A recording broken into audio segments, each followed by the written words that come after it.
Welcome to a new season of Truth and Truthiness.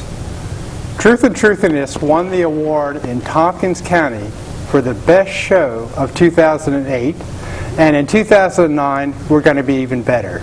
We're going to have prettier things. You see our gorgeous new set, big name interviews, crackling discussion. Crackling discussion, John. Anything Sparkling, else? crackling, Crackling. We're going to crack and sparkle. What's the difference between a crackling and a sparkling discussion? Anyway, go ahead, Ken. Crackling is fire and sparkle is light.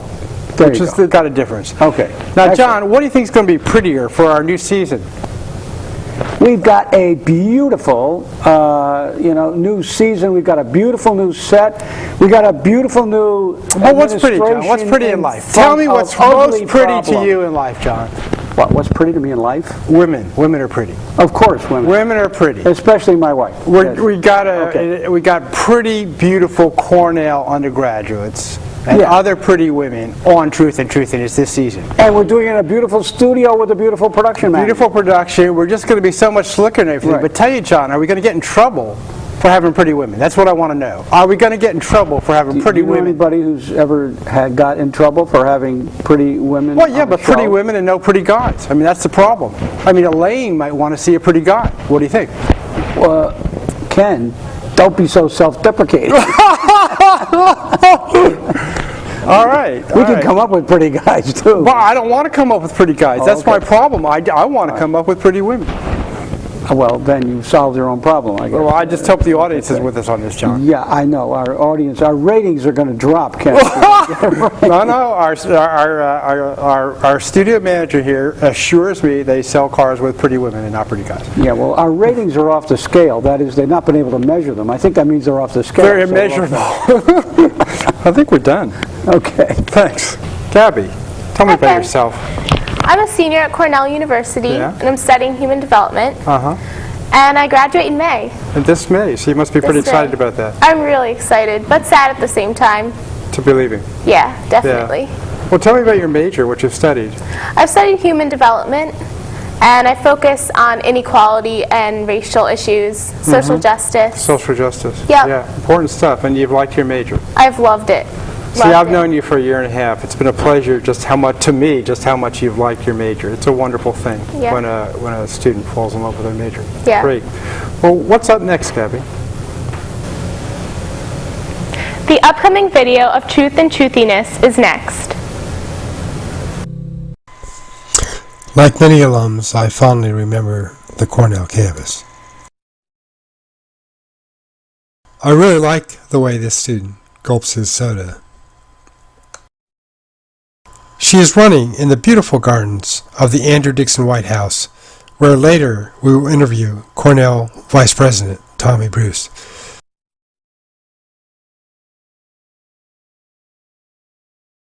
This is the strenuous but beautiful Libe slope, walking up to Olin Library and the clock tower.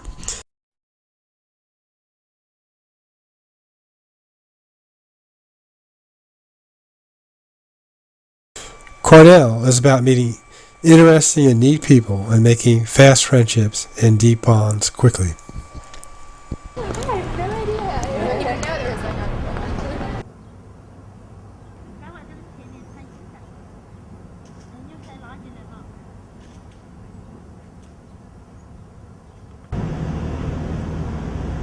A lovely scenic garden in the engineering quad.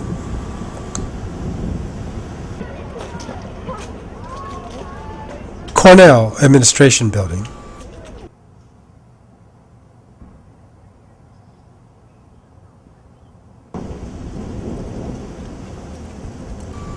Enjoy walking with these students for a while.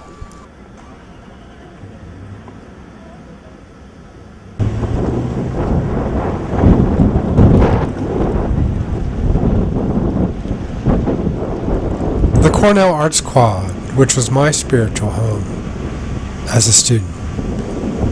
Great literature and great people.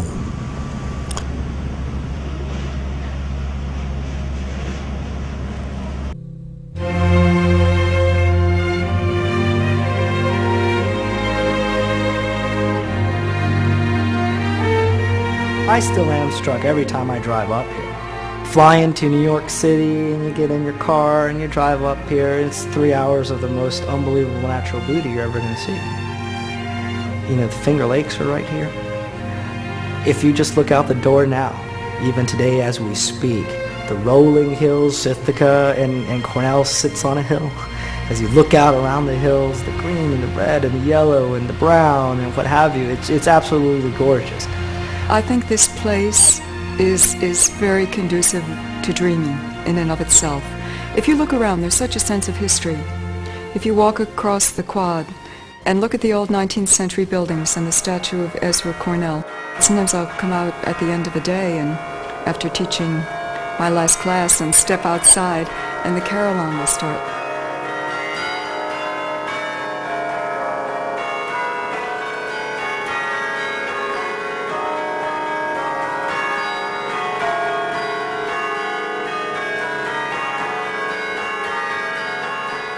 You see the architecture of the buildings, the diversity in the buildings between the engineering quad and the arts quad, the old and the modern, and then you just see the landscape. If you stand back, you'll be in awe. You know, I would found an institution where any person can study any subject, which we hear all the time, far too often. In fact, appears to be true. I mean, you know, it's hard to think of something that's not going on at this place. I like to say that at Cornell you can connect the dots in your own way. There are lots of dots at Cornell. It's a very big, very messy place. But every student, every faculty member can make his or her own route through this maze, and it can be a different but very rich experience for each of us. In between the shades of gray, I can see some light beginning.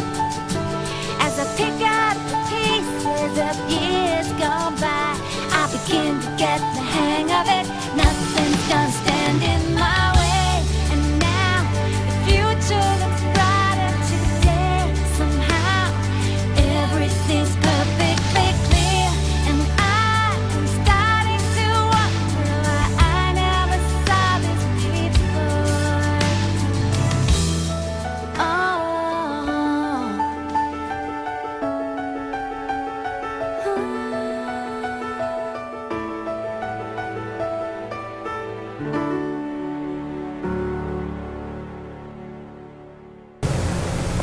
The second video is next.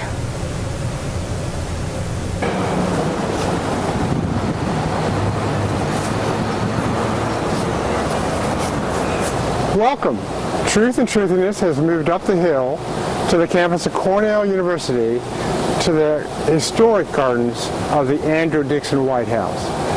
The reason we're here, we've invited by Vice President for Communications, Tommy Bruce, and it really is a great pleasure to have this gentleman on our show today. Tommy, how you doing? It's good to see you. Thank you very much for having me. Yeah. It's a pleasure, and I'm very happy that we're doing this in these gardens and in front of this house. I think this sort of captures some of the central beauty. You know, one of the things that when I first arrived here, this is where I was, one of the interviews I had to go through. Oh, you came to this house. And I remember it was snowing, and there was this extraordinary, beautiful garden, which then when I came here for the first time in April, I was stunned.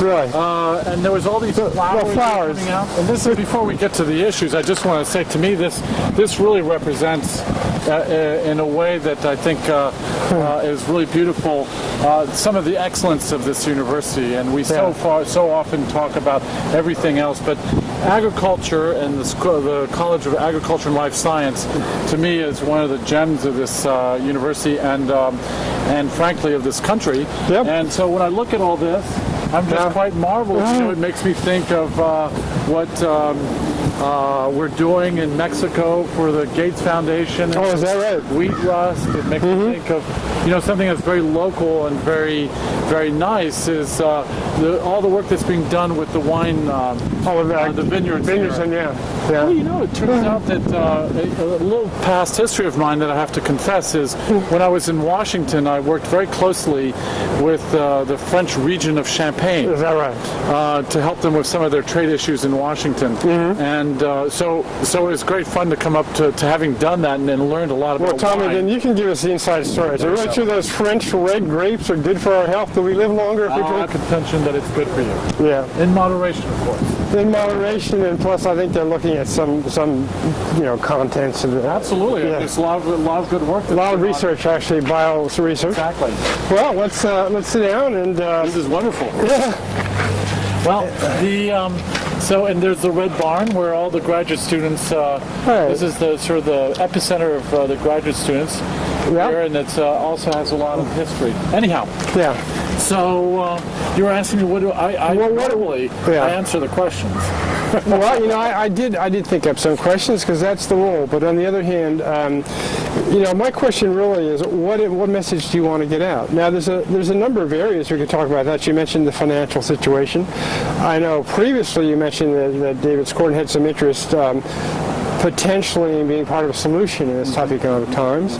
And of course, there's always the research questions and the excellence questions. I mean, you're talking about this garden. I can tell you as a student here that this is your home. This is your living room, and boy, it's a nice living room. This is an amazing living room. One of the things that, as part of my experience at Cornell over these past 5 years, is I found that as somebody whose job it is to try to express to as many people as possible about things that are going on here, is that it's really when you visit it and see it that you experience it. It's a tactile thing. It's really incredible. Yeah. It changes and so the perception. And a lot of what I have to do now, more and more, involves with your medium, the television, the video, the photos, and we work very hard to use those in ways to take Cornell and its experiences from Cornell to people around the world, near and far, so that they really appreciate it. Well, I understand that tactile feeling, and that is, it really needs to be a little bit in your blood. It's hard to believe otherwise. But secondly, the video revolution, the multimedia revolution, the online revolution, the show is online, Flip TV. Really does mean that you can connect with people's hearts as well as their minds. You're involving them in more than one dimension. More than one sense, more than one dimension. We just lost our program, but so be it. So one of the things that I think that I wanted to make sure your audience was aware about is that, there's been this last 6 months, like everywhere in the world, has been very trying and I must say that under the president's leadership and the extraordinary coming together of the senior leadership, the dean, the vice provost at Cornell University, there's been a lot of good work going on, a lot of good discussion and strategizing among the leadership in ways that it wouldn't happen otherwise. It wouldn't happen otherwise. Well, also, it's very hard in an organization so large, so decentralized, to try to reach across all these sort of divides and start thinking in a strategic way as a whole. And I must say, with President Scorton and Dean and Provost Kent Fox, our new Provost, and David Harris and others, it's been some really good work going on. To tell you the truth, I'm not sure who David Harris is. Is he Dean of... David Harris was the Vice Provost for the social sciences, who then served as, who's also the Deputy Provost and served as interim Provost between Betty Martin's departure and Kent Fox's arrival. I see. And that was, he happened to be in the chair, so to speak, in the Provost chair, so to speak, during the financial crisis. Transition, and was, which happened he had to formulate the policy, during that time. So, well, let me ask you this question. I mean, there's all this talk, and just to step up at an even higher level, the national level, of Barack Obama, now with potentially getting something with health care, with the MA, and he talking, is he might be a transformational president just by virtue of how bad things gone. Now, you're talking about this level of cooperation among the deans, and I do know this is decentralized, and this level of discussion.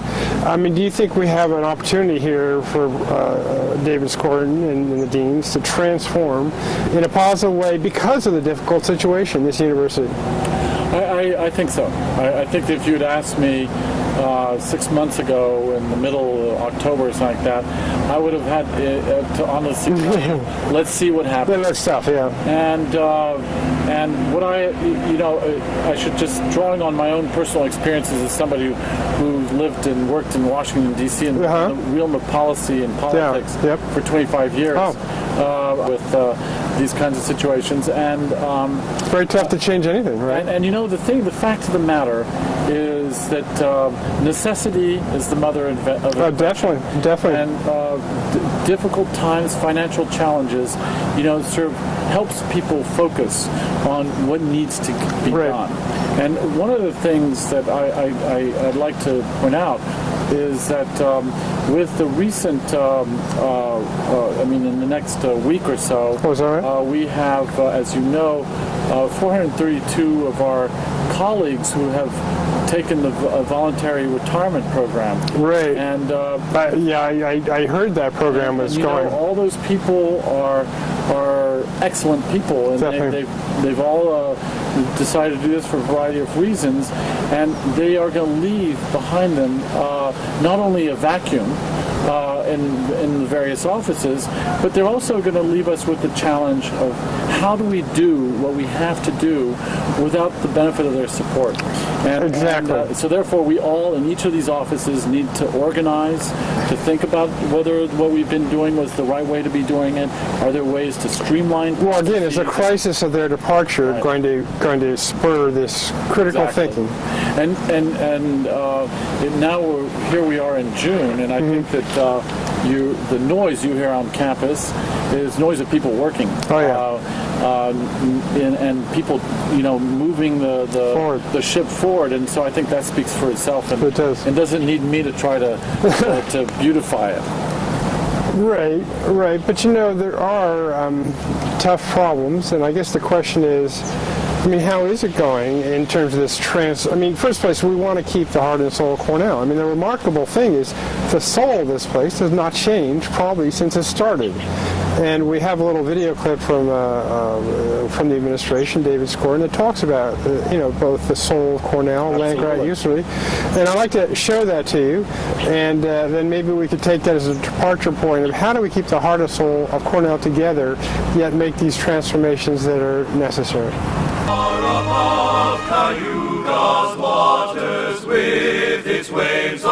There is no other university like Cornell University. It's a distinguished Ivy League institution that was started as New York State's land-grant institution. There is no other school like it. Some of the most robust discovery anywhere in the country, and yet has the soul of a public university. One of the amazing things about Cornell, which is all over the world, in North America, the Caribbean, Europe, the Middle East, and Asia, is that one can study literally anything from the Mars rover to architecture and the fine arts. The students who come and work with me and do a variety of things from archaeology, dendrochronology, I guess reflect Cornell's strength in the sense that anybody can do just about anything because they come from all over the place. We have people coming in from the sciences, from earth and atmospheric sciences, in principle from places like physics. We're now collaborating with the CHESS facility here, which is this unique synchrotron that Cornell has to look at ancient tree rings and other materials.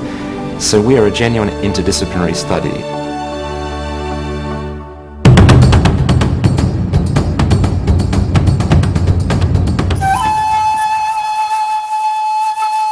Studying art at Cornell has really let me not only pursue my more creative passions, but also my passion for learning, which is something that really has carried me this far in the educational system already. So in addition to all my studio classes like painting, drawing, photography, sculpture, all the fun stuff, I also get to take the fun academics. So I've been taking, Chinese language courses. I've been studying the classics like the Greek comedies and the Roman tragedies, and it's been really fun. I've been able to get a liberal arts as well as a fine arts education.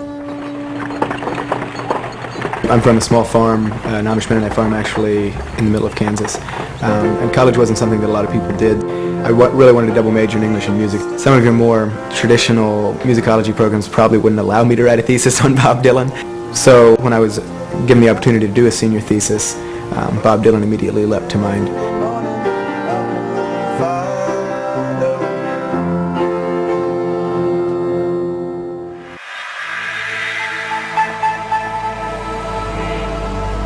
my research on arthritis and what we're looking for to try and fix degenerative joint disease, or what is osteoarthritis, we use the horse as a model. It's a very good model for human disease. There's no place like Cornell to conduct our sort of really translational research. We have access to people that think nothing about protein three-dimensional structure, and then we have access to laboratory animals and the clinical data as well. And so we can take our research from this laboratory bench and take it right down to the operating room and apply it. Cornell is a terrific place to have your career. There are unique facilities. We are already in one of them. Duffield Hall is certainly at the forefront of nanotechnology, but there are other research facilities that are extremely good and cutting edge. The other thing is the quality of the students is superb.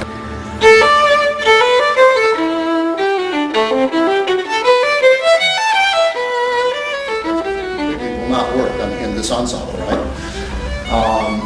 And so you have to you're going to do this movie. Composition is probably impossible to teach.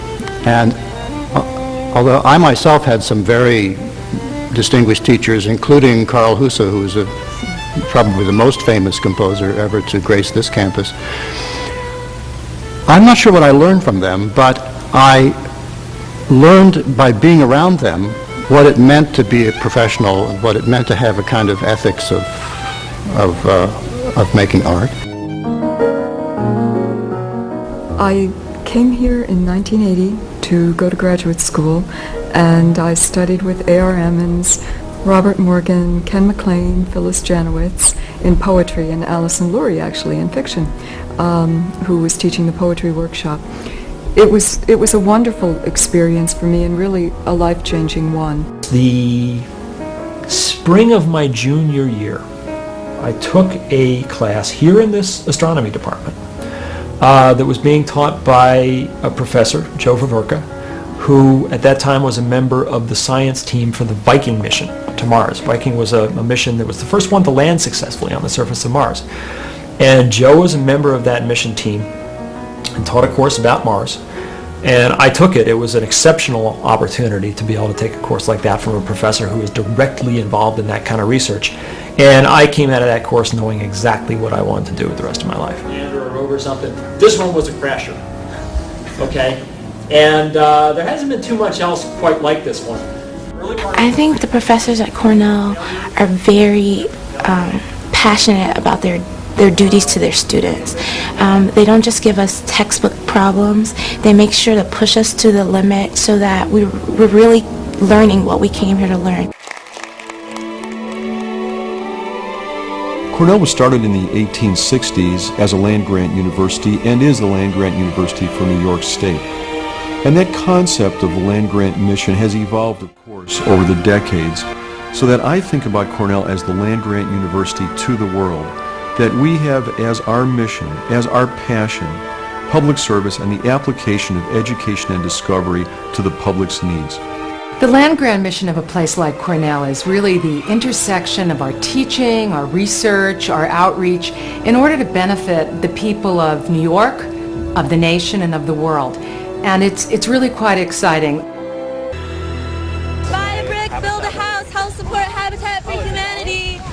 I'm a board member for Habitat for Humanity, the Cornell chapter, and here at Cornell we service the surrounding areas of Cortland, Corning, Elmira. We just finished dedicating a house last week at the Cortland location, which we've been working on for a year and a half, and it's just getting students involved in their community and letting them see things beyond Cornell. To me, that video expresses the essence that I have found about Cornell. I agree with David in the sense that this place, Cornell University is unique by virtue of this crossroads. It exists alone at a crossroads between the Ivy League, which to me is code for excellence, yes, and the land grant. Right. And the land grant mission and the way Cornell set about doing it is its own way of doing things, and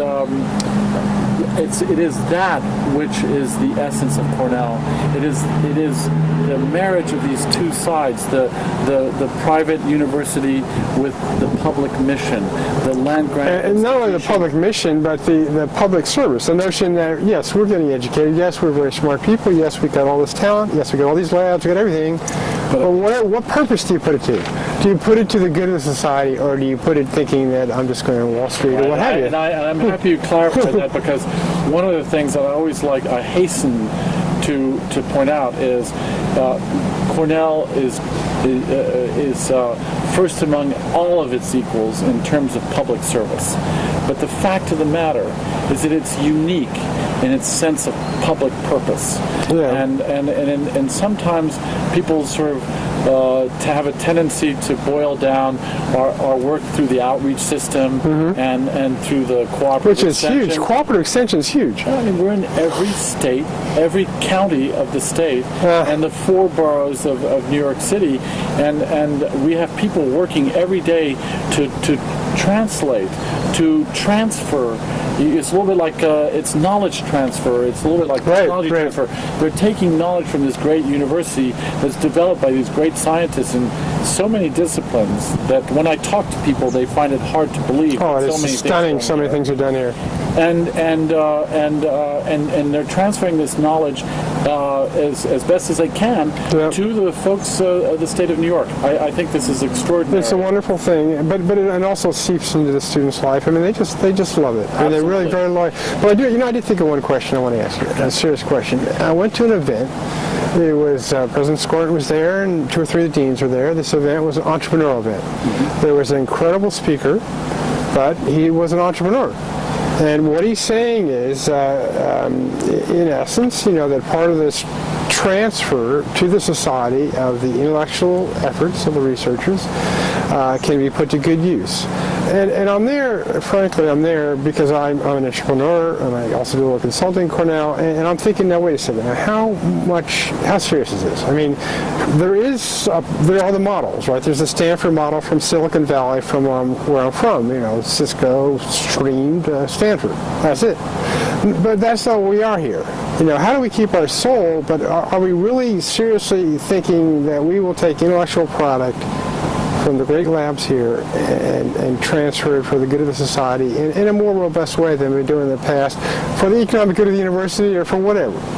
Well, first of all, I have so many ways to answer things I want to say about this, but the first thing I would like to make sure that everybody realizes, and I know you do, is that the great works in the labs of Cornell, whether it be, by the way, from ethics and humanities all the way to the nano, the great work of our thinkers and researchers here are already affecting society at large in so many ways. Yes. So I don't want anybody to get this impression that somehow it's all here and not going anywhere.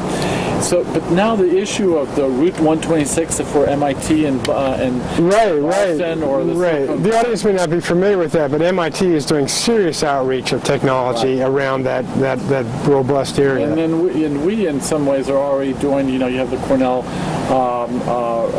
Park next to the airport, where you have companies that are working hard at work. But so the research part. But so the answer to that is that as part of our effort, it is a good thing to be encouraging those people who can see how to use these technologies and how to get them out into the various channels in society, and that also includes the commercial channels. It does, but it is a very tough issue. I mean, actually, I know you know this better than I do, but I just want to talk to the audience because they know me a little bit. One of the tough things is a researcher is going for the truth. If he's not going for the truth, he's going for the truth. He won't be able to achieve his goals. Oh, absolutely. And I think that, I don't think, regardless of the efforts, whether it's Cornell entrepreneurs or other folks who are trying to help apply these into the world out there, I don't think that there's anybody who is going to ever let the basic principle of Cornell's research here change. But isn't that a paradox? Because if you were to do more outreach for useful things in the society, there would be more corporate interest that would be interested in that. There'd be more funding from corporations. And having come from the corporate world, I should introduce myself. Actually, I majored in English literature and physics. I double majored. So I'm a switch hitter, but my graduate work's electrical computer engineering, and I've been an engineering manager for computer companies for many, many years. So I know the industry side of things, and let's face it, they're going to want this to be of value to them. And they're going to have vested interest, and their goal is to make money. And their goal. So how do you get that merged together with great research that's done here? That's why we're very fortunate to have people like Bob Berman. And there are the others. He's vice president for research, vice provost for research, and we have there's a great group of people and deans and the deans and the vice provosts and